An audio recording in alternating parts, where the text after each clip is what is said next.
자, 저희가 제목은 MZ표심이라고 잡았는데요. 한동훈 법무부 장관 얘기로 좀 시작을 해볼까 합니다. 한동훈 법무부 장관과 관련된 이 청담동 술자리 의혹이 당시에 이 술자리에 참석했다고 얘기가 됐던 첼리스트의 증언으로 가짜로 지금 판명이 나고 있는 상황입니다.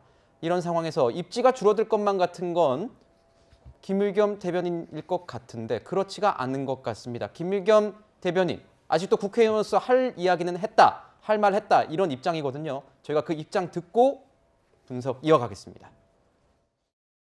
청담동 그 술자리 의혹 가짜 뉴스로 좀 정의를 했는데 그거는 동의를 하시는 겁니까? 아니요, 동의 못하고요. 제기되는 의혹에 대해서 국민을 대신해서 물어보라고 하는 게 국회의원에게 주어진 의무라고 생각을 합니다. 네, 저는 제 의무를 다했다고 생각을 합니다. 기자 출신이다 보니까 팩트 체크를 좀 더 해가지고 했었으면 하는 그런 얘기들을 하고 있거든요. 이게 평시 체제라면 평시라면 좀 더 차분하게 접근을 할 수 있었겠죠. 네. 하지만 지금이 평시인가요? 한동훈 법무부 장관이 계엄사령관 역할을 하면서 계엄군을 지휘하고 있는 거 아니겠어요? 네, 이런 상태에서 어떻게 그냥 점잖게만 차분하게만 싸울 수 있겠습니까? 아하. 김의겸 의원, 이 술자리 의혹이 가짜로 판명나고 있는 상황에서도 나는 할 일을 했다라면서 본인의 이 입장을 계속 이어가고 있습니다. 가짜뉴스라는 것에 동의를 못한다 이런 얘기도 하면서 방금 들으셨던 것처럼 지금 상황은 평시가 아니라 한 장관이 계엄군을 지휘하는 때라 문제될 게 없다 이런 입장을 밝히고 있는데요. 그래서인가요? 지지자들도 이 김의겸 의원에게 굉장히 힘을 싣고 있는 모습입니다. 국회의원들은 후원금을 모을 수 있습니다. 1억 5천만 원까지. 이 선거가 없을 때는 1억 5천만 원까지 모을 수 있는데 김의겸 의원이 이 1억 5천만 원을 다 모았다고 합니다. 위원님, 어떻게 보십니까? 그 지지자들 사이에서는 이렇게 법적 다툼, 소송까지 갈 수 있으니 내가 내는 이 후원금으로 대비하시라. 이런 얘기까지도 댓글에 단다고 하네요. 김의겸 의원이 이제 이해할 수 없는 행동을 하는데 그럼 왜 그럴까? 그러니까 김의겸 의원이 도덕적이지 않을 수는 있지만 바보는 아니지 않습니까? 그 이유가 이제 이렇게 나타나는 거죠. 극성 지지자라는 그 한정된 그 저수지에서 헤어나오지 못하고 그걸 정치 기반으로 삼아서 계속 윤석열 정권에 대한 공격, 한동훈 법무부 장관에 대한 공격 이런 거를 계속하면서 그 진영 내에서는 본인의 입지를 키운다 이렇게 생각하는 것 같습니다. 덧탐사라는 그 유튜버들도 이번 그 사태를 생중계하고 하면서 상당히 그 슈퍼챗이라고 하나요? 후원을 많이 받았다고 하더라고요. 받았다고 하니까 네. 우리의 열린 민주주의가 이런 일부의 적들이라고 할까요? 일부의 그런 그 숙주를 통해 가지고 이렇게 퇴색하는 측면이 있다는 것은 대단히 안타깝고 이렇게 되면은 애초에 그 김의겸 의원, 김의겸 대변인이 청담동 술자리가 사실이 아니라는 거를 사실이라고 생각해서 그렇게 한 건지 아니면 사실이 아닌 걸 알면서도 혹은 사실 여부와 관계없이 국정감사에서 그렇게 폭로한 건지 의심하지 않을 수 없는 대목이 있어요. 지금 이미 다 애초에 성립할 수 없는 행사였고 본인이 아니라고 하는데도 저렇게 끝까지 우기는 거는 사실 여부는 상관없다. 다만 나는 윤석열 정부를 공격하고 한동훈 장관을 공격하고 그러면 진영 내에서 내 입지는 오를 거다. 이런 판단을 하는 거 아닌가 생각하고 그 점이 굉장히 안타까운 일입니다. 네. 특히 이재명 대표가 저런 김의겸 의원을 대변인 자리를 물러나게 하는 게 아니라 가장 신임하는 대변인이라고 하니 혹시라도 그 본인의 방탄을 위해서 계속 다른 문제를 만들어내는 김의겸 의원을 옹호하는 거 아닌가 그런 생각도 되고 이재명 대표 네. 100일이 좀 지났죠. 100일 만에 민주당이 참 많이 망가지는 것 같아서 정말 안타깝습니다. 네, 망가진다는 표현은 개인적인 의사가 들어간 어떤 논평이기 때문에 개인 의견으로 하고 가겠습니다. 네, 이 청담동 술자리 의혹 관련해서 이제 김의겸 의원의 손해배상도 제기한 한동훈 장관은요, 국민의힘 내부에서 이 전당대회 관련 차출론 계속해서 나오고 있는데요. 얼마 전에 이와 관련해서 직접 기자들이 물어봤습니다. 여의도에서 당대표 차출설 계속해서 얘기 나오고 직접 얘기 전해진다면 어떻게 할 거냐. 한 장관 이렇게 대답했습니다. 들어보시죠. 저는 지금까지 법무부 장관으로서 할 일을 부족하지만 최선을 다해서 해왔고요. 앞으로도 그 생각밖에 없습니다. 저는 법무부 장관으로서 중요한 할 일이 많이 있다고 생각하고 제가 아직 많이 부족하다고 생각합니다. 그렇기 때문에 법무부 장관으로서 역할을 최선을 다할 거라고 분명히 단호하게 말씀드리겠습니다. 네, 단호하게 선을 그었는데요, 차장님. 네. 뭐 계속해서 얘기가 나오는데 이 이후에 좀 차출론 관련해서 분위기가 좀 사그라들었다고 볼 수 있을까요? 어떤가요? 그래서 지금 한동훈 장관이야 뭐 이렇게 몸값이 계속 높아지고 있어서 좋겠지만 저는 당대표 나올 그 예비 후보들이 참 딱하다는 생각이 듭니다.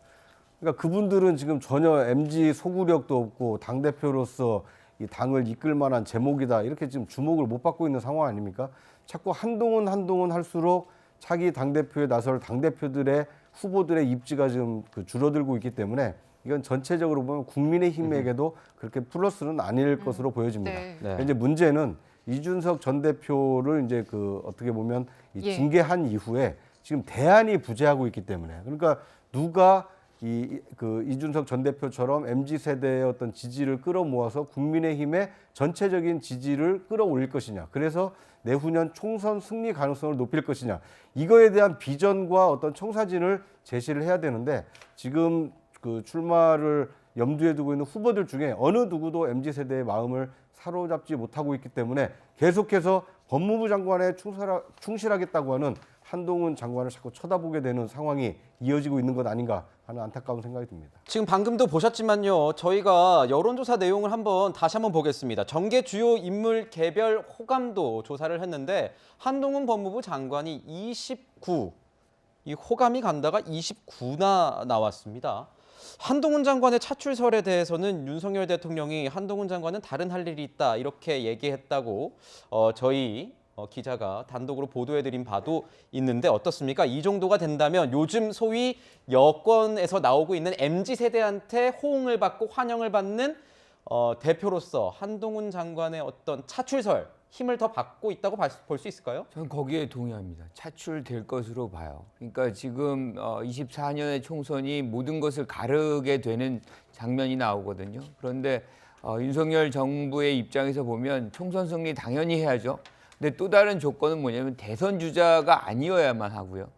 또 다른 요인은 친윤이어야 되는 거예요. 그러니까 지금 요번에도 주호영 원내대표 보면 뭐 대통령실 수석들 퇴장하는 거, 국조 합의한 거 굉장히 내부적으로 비판이 많아요. 거기다가 대선 주자가 만약에 당대표가 될 경우에는 자기 정치할 수밖에 없는 거잖아요. 네.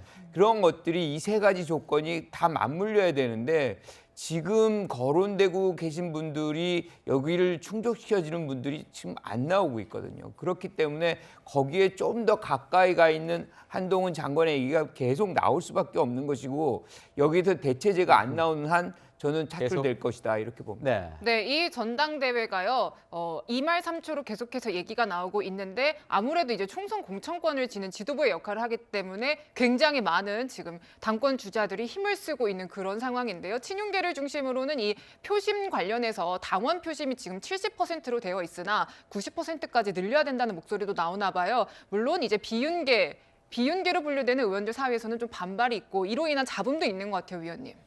뭐 내부 논의를 통해서 잘 결정하리라고 봅니다. 민주당도 최근 그 대표 경선에서 이 문제로 굉장히 그 논쟁이 있었고 그에 따라서 그 결정했기 때문에 9대 1이든 8대 2든 7대 3이든 당원대 그 여론조사 그리고 네. 이제 역선택을 어떻게 방지하는가의 문제. 역선택의 문제는 그간 몇 번의 경선에서 나타나고 여론조사에서 특히 이제 요즘 두드러지게 나타나기 때문에 그 문제를 어떻게 할지 얘기를 할 것 같고. 지금 이제 이미 여당 대표 예비 후보들이 열심히 뛰고 있습니다만 아직은 룰도 결정이 안 되고 날짜도 사실은 확정이 안 돼 있는 상태입니다.